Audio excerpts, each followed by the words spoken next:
Engkanto, multo, tiktik, aswang.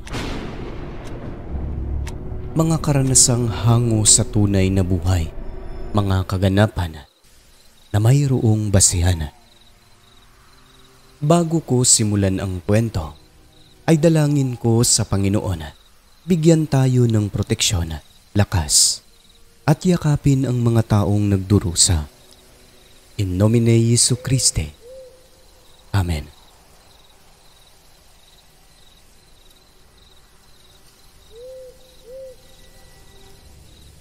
Mapagpalang araw sa inyo, Sir Alex, pati na sa lahat ng taga-subaybay. Kabalyero ng Mindanao, at ito ang aking ikatlong kwento.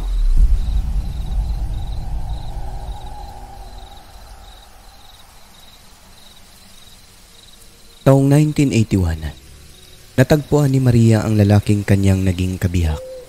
Classmate niya dati sa elementarya at magkabaryo lang sila. Taong 1983, ikinasal ang dalawa sa simbahan at ganung taon din nabuntis itong si Maria sa una nilang supling. Bumukod ng sariling tahanan sa bukid, matatagpuan ito sa gitna ng palayan at gitna naman ng kanyugan. Malapit lang ito sa bahay ng biyenan ni Maria, matatanaw mula sa kanila. Ang bahay na pinatayo nila, sobrang liit lang, literal na bahay kubo at mayroon itong silong. Gawa halos sa kawayan mula dingding, pintuan, sahig, hanggang bintana ay purong kawayan. Maliban sa bubong dahil yari naman po ito sa nipa na biyenan niya ring babae ang gumagawa. Ang trabaho ng mister niya ay pagsasaka, pagbubukid sa sarili nilang lupa. Araw-araw itong nandoon sa palayan upang magbantay ng mga ibon na kumakain ng palay. Malapit na kasi ang anihan nun, kaya binabantayan talaga ang mga ibon. At dahil nakakabagot at nakakaburyong ang lugar, lalo pat malimit ay nasa sakahan ng asawa, umuuwi si Maria sa bahay nila tuwing aalis na ang asawa nito sa umaga papuntang o di kaya'y pagkatapos ng tanghalian. Kung minsan naman, doon siya sa bahay ng biyenan nakikipagkwentuhan ngunit kalimitan umuuwi talaga. Malapit lang naman ang bahay nila at okay din para sa isang buntis ang maglakad-lakad upang pagdating ng araw ng panganganak ay hindi masyadong mahirapan. Pinapaalalahanan lagi ng biyenan at ng mga magulang, mag-ingat lang lalo na sa nilalakaran sapagkat ang lugar ay maputik lalo na kapag umuulan. Isang araw, habang papauwi si Maria, pagdating niya sa may papasok sa kanila, may isang babaeng parang baliw ang hitsura, may dalang sako at nakatayo lang sa tabi ng daanan patingin-tingin sa kanya. May nginunguya, nakakadiri dahil sa bawat ngasap ay natulo ang malapot na laway nito. Iniwasan ito ng buntis kasi nga isang baliw na baka manakit. Pagkalagpas niya dito nang minsang lingunin, titig na titig sa kanya. Simula nun, palagi na itong napapansin ni Maria tuwing hapon, nakatambay doon sa may malaking puno ng sampalok. Nangunguha ng mga hulog na hinog na bunga tapos kinakain niya. Sa tuwing nadaan si Maria, titig na titig sa kanya. Tuwing hapon niya lang po ito nakikita, yung tipong wala ng araw o malapit ng magtakip silim. Kung umaga naman ay wala ito. Hindi niya lang pinapansin buhat ng isa nga itong baliw. At habang lumalaki ang tiyan ni Maria, dahil unang pagbubuntis niya lang ito, hindi siya sanay sa kanyang mga nararamdaman. Matindi ang paglilihi na kahit 10 oras ng gabi kung minsan ay kung may gustong kainin ay hinahanap talaga. Parang aswang lang din dahil kapag may gustong kainin magsisimula ng maglaway ang bibig. Tapos lalabas talaga ng bahay para bilhin o kunin ang pagkain na gustong kainin kaya kung minsan napapakamot na lang ng ulo ang kanyang asawa. Di niya maintindihan ang nararamdaman. Pero sabi ng biyanan ay normal lang yun sa isang buntis, ngunit dapat, kung maaari, ay wag nang lumabas ng gabi lalo na kapag walang kasama, sapagkat delikado para sa mga nagdadalang tao. Dahil sa mundong ibabaw, umiiral talaga ang mga aswang na baka hindi lang namamalayan. Nandiriyan lang nagmamasid sa paligid sa kanya, naghahanap ng tiyempo kung kailan umatake.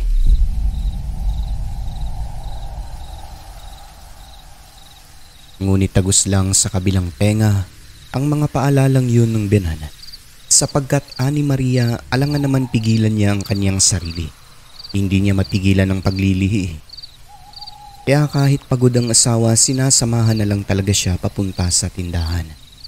Kahit gabing-gabi, maghahanap pa ng manggang hindi hinog at hindi rin hilaw. Mga ganoong ugali ng paglilihi. Meron namang baguong na itim, hahanapin pa talaga ang pula. Kaya ayon, kung minsan naiinis na lang talaga ang asawa nito at wala ring pakialam si Maria sa mga sinasabing aswang at sa mga humuhuni sa paligid. Meron daw talagang tiktik at hindi niya lang pinapansin. Kaya yung binan niya, pinagsasabihan siya na magdala ng asin lagi sa bulsa at barya, kahit anong klase, kahit mga luma, upang kung sakaling may aswang, hindi makalapit sa kanya at kung dadagitin ay hindi matangay. Sapagkat kung may dala kang barya sa iyong bulsa, napakabigat mo raw para sa mga aswang, hindi ka raw madadagit. Hanggang sa isang beses noon, 8:00 pasado pa lang ng gabi, habang naglalakad papunta sa tindahan ay sinusundan sila ng tiktik. At nung pabalik na sa bahay, may napansin ng mag-asawa na kung anong nilalang sa palayan na parang nakadapa. Kahit maliwanag ang buwan, hindi maklaro ang mukha o kung anong nilalang ito kasi nga maitim masyado. Inakala pa nilang batang kalabaw lang ng kapitbahay nakawala. Kaya inis na inis ang mister ni Maria dahil sa daming pwedeng puntahan doon pa talaga sa kanilang palayan pumwesto. May dala silang flashlight noon, kaya inilawan ito ng mister ni Maria. Pagkatama sa nilalang, ang ulo nito ay nakasubsob sa baba. Klarong-klaro ang malaking mata dahil lumiwanag ito ng tamaan ng ilaw na bigla ring pumikit. Hinanap ng mister niya ang lubid kasi hihilain na lang at itaboy palayo pero hindi niya makita. Biglang nagsalita ang asawa niya at sinabing, "Kalabaw ba yan? Parang hindi yata. Mukhang nakatuwad oh. Tignan mo nga muna. Tignan mo ang puwet oh, nakataas." Napahinto ang asawa niya habang inaaninag ang nilalang. Bahagya pa sana nitong lapitan, kaso medyo nag-alangan dahil sa sinabi ni Maria. Kumuha siya ng lukay at sinindihan upang makita kung anong klaseng nilalang ito na nakatuwad. At nang nilapitan pa ng bahagya, sa maniwala kayo o hindi, biglang gumapang ng mabilis ang nilalang na yon papunta sa gitnang bahagi ng palayan. Pagkatapos ay lumipad sabay huni ng tiktik at nagpaikot-ikot ito sa ibabaw nila na mag-asawa. Kahit malaki na ang tiyan ni Maria, sa sobrang takot ay napakaripas ito ng takbo na talaga namang sa bilis nito ay ang lalaki ng bawat hakbang at naiwan niya ang kanyang mister.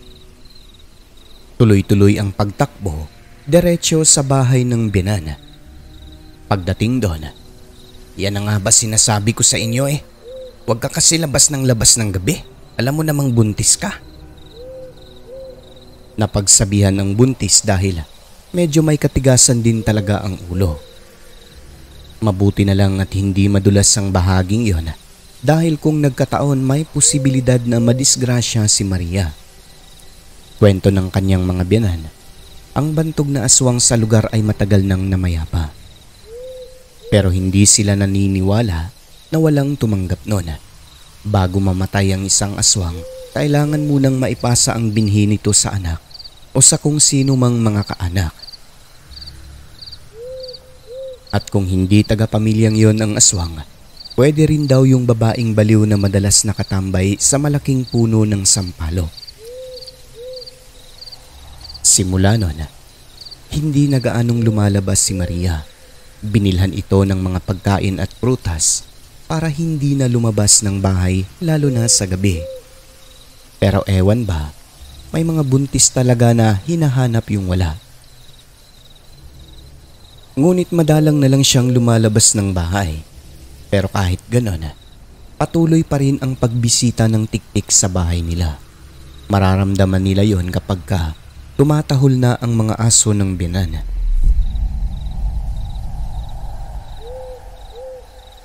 Bilang paghahanda, gumawa ng pinatulis na bagakay ang mister ni Maria at isiniksik ang lahat ng iyon sa mga siwang ng sahig nilang kawayan, pati na sa dingding ng kwarto upang hindi makalapit ang aswang.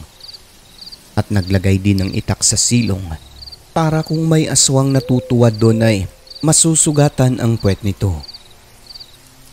Pero kahit may mga pangdepensa na, bumibisita pa rin talaga ang nilalang. Minsan mauulinigan ni Maria na nasa ibabaw lang ng mga puno ng nyog na animoy nagmamasid. Katagalan, nasanay na lang din siya at kung susumpungin sa paglilihi, mawawala talaga ang takot nito. Bahala ka na aswang ka, wala akong pakialam sa'yo. Patuloy pa rin na lumalabas kung minsan ng bahay kahit gabi na, ngunit hindi na pumupunta sa tindahan.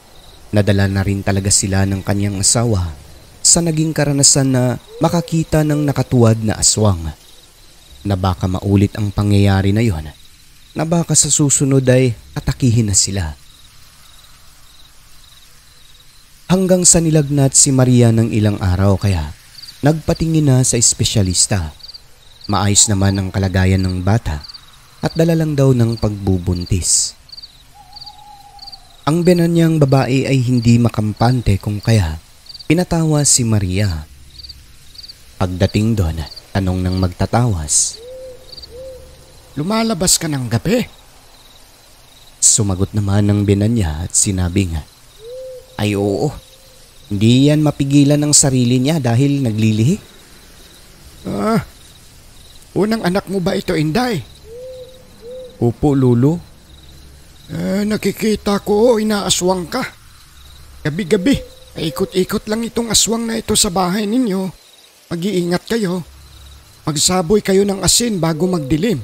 Magpausok din ng goma. Kahit kapirasong tsinelas lang, okay na yon.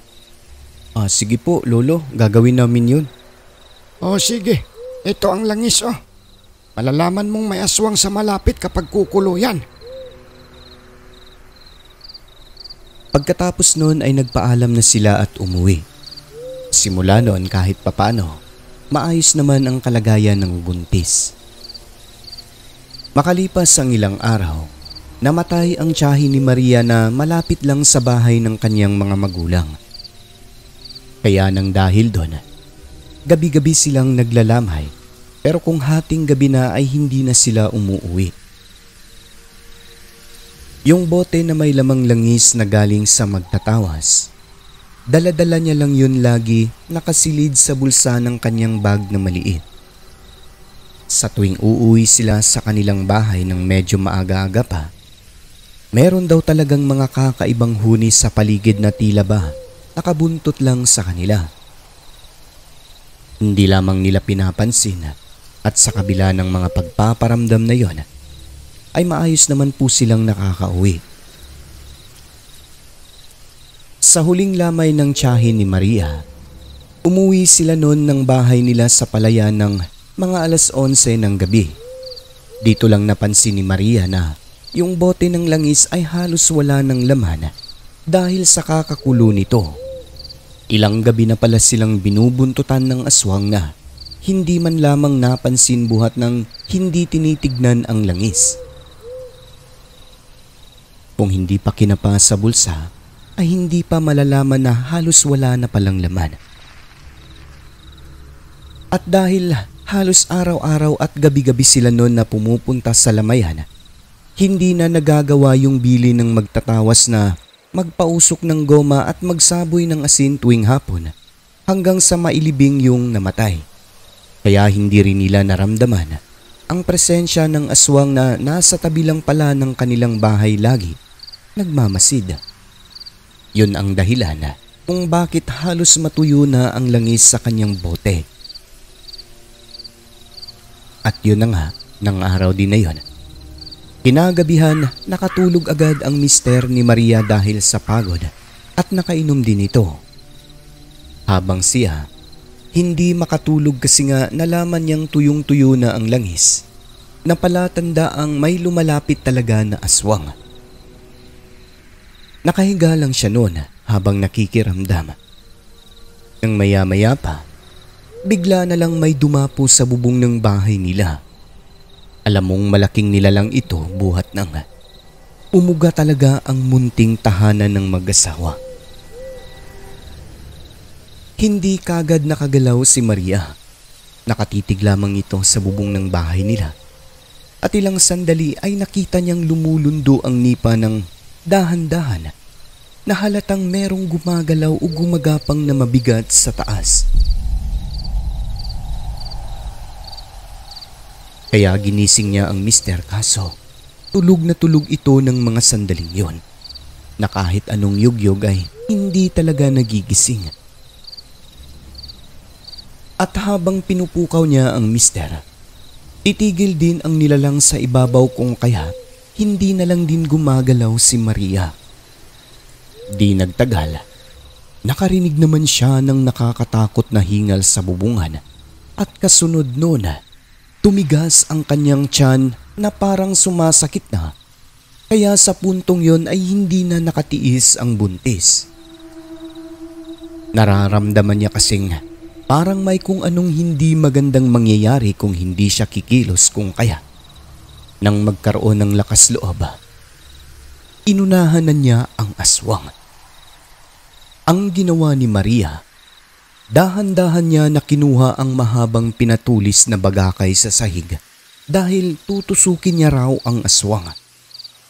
At nang makapwesto na ito, kahit medyo nahihirapan kasi nga malaki na ang tiyan niya noon, malapit na ang kabuwanan, buong puwersa niya itong itinarak sa pinagpwestuhan ng aswang sa bubong. Bumaon talaga ito pagkat ramdam ng buntis na hinila pa ng nilalang sa ibabaw yung hawak niya na pinatulis na bagakay. Matapos niyang gawin yon, nahulog ang nilalang sa likod ng bahay at narinig na lamang nito na may kumaripas ng takbo. Akala niya'y wala na, kaso ang nangyari, ang aswang ay tumakbo papunta sa kulungan ng mga bibe o yun pong pato na kung saan ang ginamit na pambako doon ay kulay puti na net na ginagamit sa pangingisda sa laot. Meron pang mga alambre kaya ang nangyari, napulupot ang aswang doon at hindi na makaalis. Ang mga bibi ay nakawala, nagliparan pa ang iba, napunta pa sa bubong at nag-iingay na din ang mga aso ng binan. Ilang sandali pa, nakarating ang mga asong yon sa kanila at may tinatahulan sa unahang bahagi ng kulungan ng bibe kung saan napulupot ang aswang. Galit na galit ang mga aso at parang mangangagat na ang mga ito. Sa puntong yon ay nagising na ang mister ni Maria dahil sa ingay kaya agad niya itong kinausap. Di naman nagtagal noon, dumating ang mga biyanan ni Maria. Tawag ito ng tawag at sinabing, "Maria, okay ka lang dyan? Maria! Nay, tay, may natusok po akong aswang sa bubong, nay." Dali-dali namang pumasok ang dalawa at nang puntahan nila ang tinatahulan ng mga aso, dito halos hindi sila makapaniwala sa nakita. Paano kasi? May isang babaeng walang kasuotang damit ang napulupot sa net at may sugat ito sa bewang. Ang nakakagulat pa, kabaryo lamang nila. Ito yung anak ng bantog na aswang na kalugar nila. Nang dahil sa nasaksihan, hindi nagkamali ang binan ni Maria.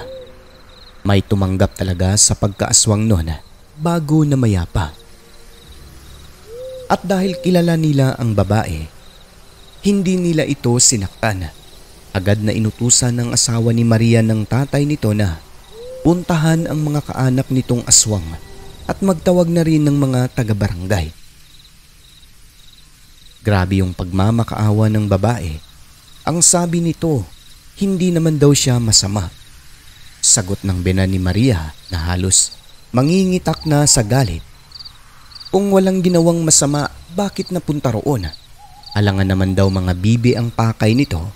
Aswang siya kaya syempre yung apo na nasa tiyan pa.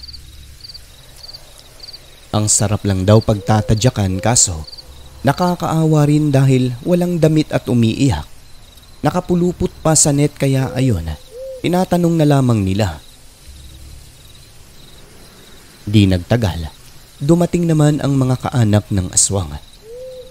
Grabe ang pagmamakaawa ng mga ito. Nakiusap na kung maaari ay wag na lang ipagkalat ang nangyari. Paliwanag ng mga ito, mabait daw ang nanay nila. Sa katunayan, kahit labag sa kalooban nito ay sinalo niya ang pagkaaswang ng lola para lang tuluyan itong makapagpahinga. Patawarin na lang daw ang nanay nila. Total nasaktan din naman ito dahil may sugat sa bewang na parang tinusok daw ng kung ano at may kagat pa ng mga aso. Itinanggi naman nila Maria na sila ang tumusok noon at aso nila ang kumagat. Dahil yung aswang na yon kung saan ito nakapulupot ay meron din pong mga alambre. Sagot naman ng binang babae ni Maria, paanong hindi magkakasugat yan? Nagpalundag-lundag dyan sa bubong ng anak ko. May balak sa manugang kong babaeng buntis. Ay, aswang pala yung nanay nyo ha? Dito pa talaga sa amin Alam nyo, magkakilala lang tayo, inang. Pasensya na ho kayo. Manang, manong, hindi na po talaga mauulit. Pasensya kada karon kun. Pasalamat ka, hindi ka nasanggot. Kung nagkataon, putol yung ulo mo. Ipapriso ka talaga namin. Wag po, wag naman po. Nagmamakaawa ang mga anak. Nangako ang mga ito na ipapagamot nila ang nanay sa manggagamot upang malagpasan nito ang dinanas na karamdaman. Makaraan ng ilang minuto, dumating naman ang mga tanod ng barangay. Dinala nila yung babae, pero sa huling pag-uusap noon ay nagkaayos naman ang dalawang panig sapagkat sasagutin ng mga anak ng aswang yung nasirang gamit nila Maria. Napagkamalan pa nilang aswang yung isang matandang babaeng baliw na ang totoong aswang pala ay kapitbahay lang na kung minsan nakakausap pa ng buntis.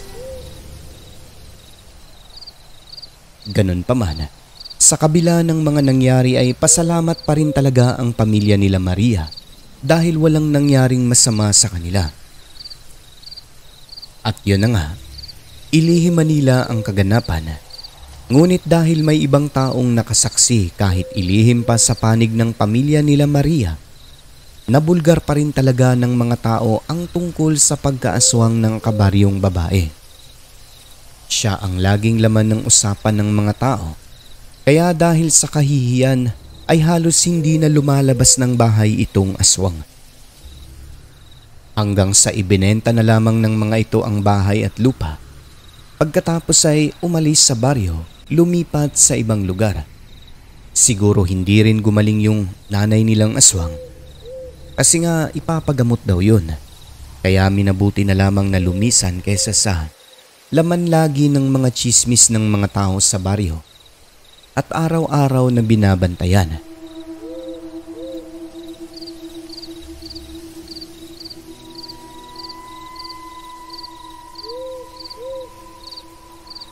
At yun na po ang kwento ng aking tiyahing si Maria. Sana'y magustuhan niyo rin po ito at sa susunod ay may ibabahagi pa ako. Hanggang sa muli, Kabalyero ng Mindanao.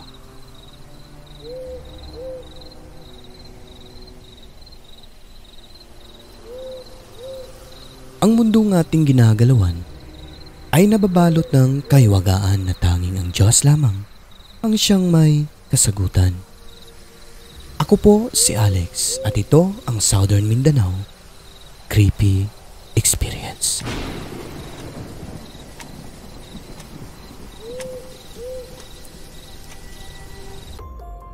So ayun mga kaibigan, may mga buntis pala talaga na mga gahig ulo. So ingat-ingat din po tayo lalo na sa mga hindi matataong lugar mga kaibigan. Kung tayo'y buntis, mag-ingat-ingat dahil ang bango-bango nyo sa mga aswang lalo na pag gwapa niya siksi na buntis. Agoy, delikado no. Itong ibang aswang wala itong pinipili biya no. Basta makita lang ang siksi niya gwapa Japo na akin dumugon be. Bitaw, joke lang yan mga kaibigan pero dapat mag-ingat talaga sa lahat ng oras lalo na kapag buntis at unang anak dahil kahit ang aking mga lola sinasabi nila pag panganay gustong gusto daw talaga yan ng mga aswang. So yun, kayo ano ang reaksyon nyo dyan? Pwede nyo i-comment sa ating comment section. So unang-una kay Alfer Nano, bagong kaibigan natin to, bagong member Thank you sir. Pangalawa kay Rose Kim na 11 months na Rancid Horror Stories, kay Mike na 26 months na, matagal na si Mike, kay Susana Dorn, kay Samantha Cruz, kay Cheng's Channel 10 months member na, kay Liam bago din, kay Darlene Kabatuan 44 months member na, Ramonita Berdugo, kay Alcidia Costa 41 months member na, Rosary Jayaranti 2 months, kay Esmeralda Jucares na 7 months member na, Jeffrey Bunyad 18, kay Junzel Alviola na 20 na kay Jim Samilia 24, kay Luis Elmido na 20 months member na last but not the least, kay Madam Christine Olzon na 44 months member na Ayan. Thank you po sa inyong lahat. Mula noon hanggang ngayon, nandidiyan pa rin kayo at patuloy na sumusuporta sa ating programa. At syempre sa mga commentators natin, last update na mga gustong magpasigaw. Babatiin natin silang lahat at siya nga pala doon sa ating SMCE compilation. Ang shoutout natin doon ay ilalagay ko lang sa susunod na upload natin doon pa rin sa channel na yon. At saka magpapasalamat pala ko kay Madam Ramonita Berdugo sa pagpamember doon sa channel natin na SMCE compilation. Siya ang pinakaunang nagpamember doon, kaya maraming salamat Ma'am Ramonita Berdugo. God bless you po ma'am. So ayan, binabati natin unang-una, first commentator natin last update ay si Leslie ng Oman. No skipping ads daw si ma'am. Thank you po ma'am. At syempre kay Christy Harm ng Germany, kay Chrisman G. Huta Cordata sa pangalan lagi ni sir or ni ma'am. Kay user lang nakalagay, no skip ads daw. Thank you. Kay Nimuel Joshua Magdaon, kay Angeli Martin, ayan. Kay Anika Mishka, syempre kay Jeppy Alejandro, kay Kagi Tumaob, kay Maria Perez, kay Arlene Cools Beza, Ingat lagi dyan sa Middle East, ma'am. No skipping ads si ma'am always. Thank you po. At syempre kay Madam Rose Olalia, kay Maugdang Rubiliar, kay German Marasigan, kay Hazel Fiesta na nagbabantay daw siya sa hospital. Sige, ingat po kayo lagi dyan, ma'am. Taga-Jensan ba ni si ma'am Hazel Fiesta, Kay Jonathan Barba, kay Mary Asilar. At syempre kay Edward Diaz, last but not the least, kay Madam Rexy Abergaz. At sa lahat ng mga silent listeners ay welcome po kayo sa ating channel. Pumasok na po kayo at i-hit ang subscribe button. Syempre, huwag kalimutan ang notification bell upang updated kayo sa mga bago at nakakasabik nating mga kwento. Muli mga kaibigan, maraming salamat po sa inyong lahat. Huwag kalimutang tumawag sa taas. I love you.